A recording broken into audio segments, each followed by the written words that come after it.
Caufield absolutely cannot be stopped as he snipes 2 goals, including the late tying goal to bring him up to 6 goals in 6 games. But it's not just him, Jesse. It's Logan Mailloux as well, getting his first career professional goal. Well, NHL goal, I should say. Caufield does score late, but it's not just that from the game today, Jesse. Also, Friedman in one of the intermissions revealed an important Ivan Demidov update and how Kent Hughes and the Montreal Canadiens are planning to go over and see him in person. But also in this video, we got to talk about some prospects as Machar falls but gets the assist to Owen Beck for his first AHL goal, as Machar is now up to 5 points in 3 games. We also have a nice note on Michael HUGE. There's a lot of stuff to discuss coming up on this episode of Habs Digest, and we're going to dive right into the prospects first, Jesse.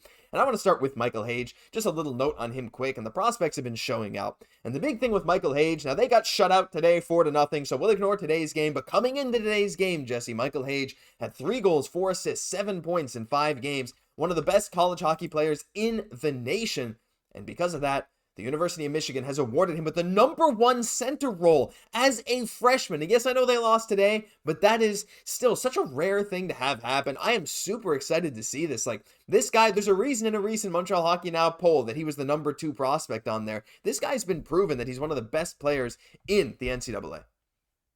Yeah, Michael HUGE is getting off to an unreal NCAA start there. Again, huge promotion for a freshman so early on, and right? One of the things, Josh, that I'm liking the most about Michael HUGE, one of our very young, promising prospects coming up, going to be here sooner than later, is like his aggressiveness in the offensive zone. Like, he's able to make one kind of quick move and then taking the puck quickly to the net. Yep. Absolutely unreal. I like to see that aggressiveness.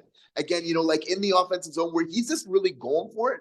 Again, he kind of looked like the guy for Michigan kind of early on, and they're kind of rewarding him as such early on as well. Yeah, exactly. He's looked like, their kind of go-to offensive guy, like you said. There's a reason he's getting rewarded so much. So I just wanted to let you guys know about that because that's pretty unreal from Michael HUGE. Again, like I keep saying, if we didn't have Demidov, we might be looking at this guy as our top prospect, not in the NHL. It's pretty crazy. I think we would be. I think straight up would be. So really, really cool. But another guy, Jesse, that we were hoping was going to get rolling this year was Filip Machar. Now, again, some people are still doubters. We had to say, let's wait and see. His last couple seasons in the OHL were not great. And even though Laval only scored 1 goal in their game against Syracuse today, Filip Machar was a big part of it. Again, up to 1 goal, 4 assists in 3 games. I believe it's 1 goal, 4 assists. Maybe it's 2 goals, 3 assists. Regardless, this tripping one here as he feeds Owen Beck with the absolute snipe, might I add, as well, Jesse. First of all, it's awesome to see Owen Beck score his first AHL goal, but these 2 guys have been off to hot starts. I mean, not just them. Logan Mailloux, of course, was called up to Montreal, but to have these guys also rolling for Laval, this is a great sign to see these young guys really starting to come into their own professionally. Yeah, nice goal for Beck there to get his first one in the AHL. But Filip Machar has been the bigger story. He's one of the biggest ones coming from the Laval Rocket early on this season, just doing whatever it takes to, again, set up plays. You see him as he's going to the ice, making that pass off to Beck. He's just doing kind of whatever it takes. So this is so huge for him because he's kind of this prospect that we forgot about, So it's really nice to see that, obviously, he's got some talent that game. It's about really putting it together in his first year here in the AHL. He is off to an amazing start, so you have to feel like this feels really good for him, and it's just about kind of continuing this moving forward. Yeah, and I think we're going to see a lot more from him. He's hopefully going to get some more and more ice time as things go on. He's already getting a good amount, but yeah, looks really, really good. Might I also just add that Adam Engstrom looks really good.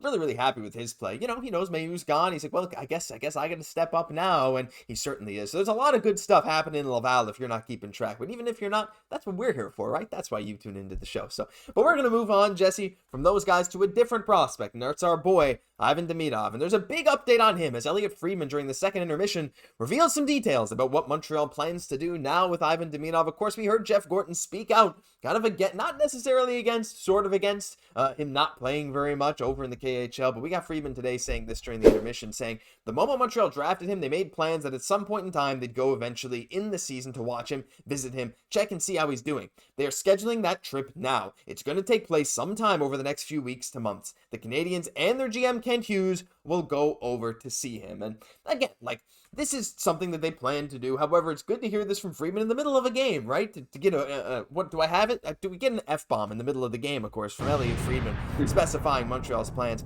But I think this is going to do a lot of good because I know they're in communication with Demidov, but to have them physically there around him, maybe around the team, don't know if he's going to talk to our boy Roman, but to hear from Demidov himself in person, it does a lot more than just communicating via text or via video call. So I think this could be a big thing in order to give us a little more clarity on his situation moving forward.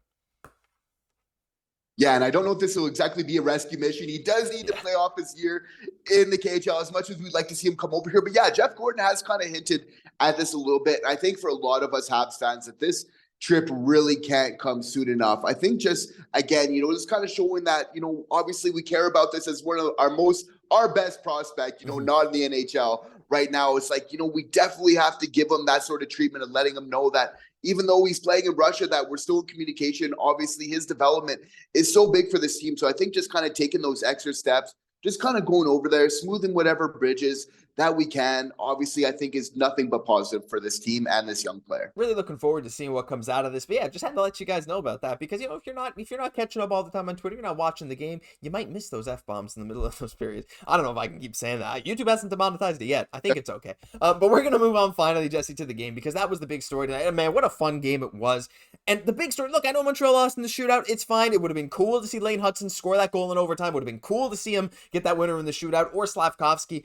Although Kaiden and Heineman did have great shootouts themselves, Jesse, but what a game this was. I mean, just from a fan perspective, there was that moment where the Islanders were pressuring for like 3.5, 4 minutes straight. Montreal held their own. The game went into overtime, went to 9 rounds of a shootout.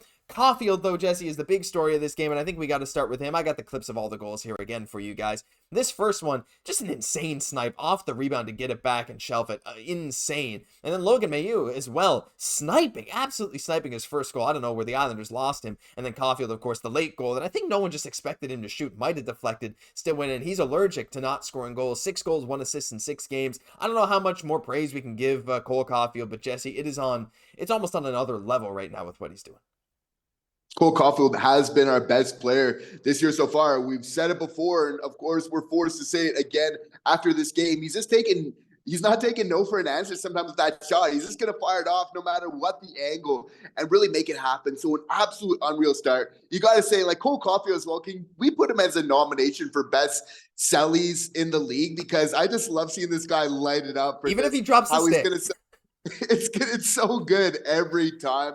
Got to see him that he's loving, playing out there. But again, tough loss, but coming down, from 0-2 there, showed a lot of heart still, this very young team. You have to feel like, Josh, 4 of our, 6 defensemen right now are more offensive-minded guys, right? Mm-hmm. So you have to feel that's a little bit part of kind of, obviously having some extended defensive time there as well. But, they showed so much heart to kind of get it there at the end. Obviously, a lot of penalties in that third period. Again, just to take one in overtime as well, just to kind of obviously continue on with that theme. But, to be able to get a point tonight, I think was definitely solid. I think the Habs know what they need to kind of do moving forward. But at the same time, they're showing a lot of heart in this game. Yeah, they showed a lot of heart. I think the third period was weaker than it could have been. And I think Montreal really realized that. It was close the whole game. Montreal was out shooting New York. I think at one point something like 14-10 or something like that. And at one point then the shots were almost 30-20, right? It was 37-23 or 5 at the end of the game. I mean, Primeau faced 38 shots or 39 shots. He had or 36 shots again. Sorry, so 33 steps. So still, New York ended up getting a ton more shots than Montreal down the stretch, but they held it together for a while, especially defensively. They were making some really good plays, especially on the penalty kill. They only allowed 1 goal on 6 New York Islanders power plays. I mean, you look at that shorthanded time on ice, Jesse. Mike Matheson, 8 minutes, 41 seconds of shorthanded time. David Savard, 8 minutes and 10 seconds. Even Jake Evans. Jake Evans, by the way, was Montreal's second most used forward tonight behind only Nick Suzuki, and that's in large part because of his shorthanded time on ice. You look at the forwards, no one played more than 20 minutes tonight, Jesse, on the forwards, which is really rare, but you see so balanced, right? Cole Caufield only played 14:57 because Montreal didn't get a power play. But one thing I wanted to talk about again, no surprise here, the leader by far in even strength time on ice is once again Lane Hutson. He led all skaters on Montreal in the first period in terms of time on ice, 23 minutes and 9 seconds. And if it wasn't for all the shorthanded time Matheson got, even Hutson got him in the shorthanded time, he would have led the team in ice time. He was magical again today. Again, took a bad penalty. Not a bad penalty, but it wasn't a great hooking call that he got it on. He blocked 2 shots, had a hit. he's still looking good. He's still looking like probably Montreal's best offensive generator, offensive engine. And I know there's been a lot of weight put on his shoulders, and I know a lot of other fan bases are starting to chirp him whenever they get a chance to. But to hear even before the game, Patrick Waugh saying they're preparing for him like they prepare for Cale Makar, and to see him come out and create the opportunities he did, lead the team in even strength time on ice again, I'm never going to get sick of talking about Lane Hutson. Definitely not. And get used to hearing a lot more Cale Makar references. Obviously, it's not just from Patrick Waugh, but we're hearing it like from even other players as well when they're really throwing it out there that this is how they're kind of preparing for this type of player. It's absolutely unreal. And again, he shows in this game exactly why that is, especially in that first period, like just creating so many opportunities for this team to score. I think it's just a matter of time, right? Where really, is this going to kind of click? And I think a lot of it is dependent on for his line mates to really kind of convert on these opportunities, because a lot of his talents, unless you're kind of really ready for it, you're thinking the game at the speed is like a lot of his talents is sometimes wasted if you're not kind of at his certain level, right? So obviously Lane Hutson is a solid argument for why we should have him on the PP1. Like he needs to be surrounded elite level players. The way that his mind's going so quickly, it's not going to work unless you're having other people that process the game at the same level that he does. But again, continuing great things, an amazing story for this young team. Like if you're telling us before the season that, Hutson is getting all these points, that he's going to have played over 30 minutes in one game, obviously be a star basically every night that he's out there, we'd obviously think that it's a huge success. And we'd also note that this has huge implications for his team. If Hutson could start off the season like he actually has for this team, that this bodes so well. You need a couple of those superstars, really, and that's what it is. Josh, I couldn't help thinking about, like, is Lane Hutson kind of the antidote to the Patrick Waugh curse? Because I know Patrick Waugh was like our huge rookie, right? Yeah. And I know that those are big shoes to fill for Lane Hutson, but I think getting that star rookie again, and yes, we've had some kind of other players, but there seems to kind of be a little bit of that same spirit there with Lane Hutson, just that star power there. Right. So I'm wondering if Lane, in an amazing rookie season, winning the Calder can actually break the Patrick Waugh curse. Well, if it's not him, it might be Demidov. And I think you might be onto something there. I think there's a lot of potential for a lot of different players to maybe do that. And I'm really hoping so. A big win tonight might have helped a little bit considering Patrick Waugh was on the opposing bench. But I think you might be onto something. I think the fans will let us know down below. This video, I'm not going to go too long because there's a lot of stuff we could talk about, Jesse. We did not doing a live stream tonight. That would have gone too long. Final quick thoughts. Juraj Slafkovsky still at a point per game with 2 assists tonight. Now up to 5 assists and 1 goal in 6 games for 6 points. And Logan Mailloux, of course, Lane Hutson's partner, getting a goal. Any quick thoughts on those two before we end this video off?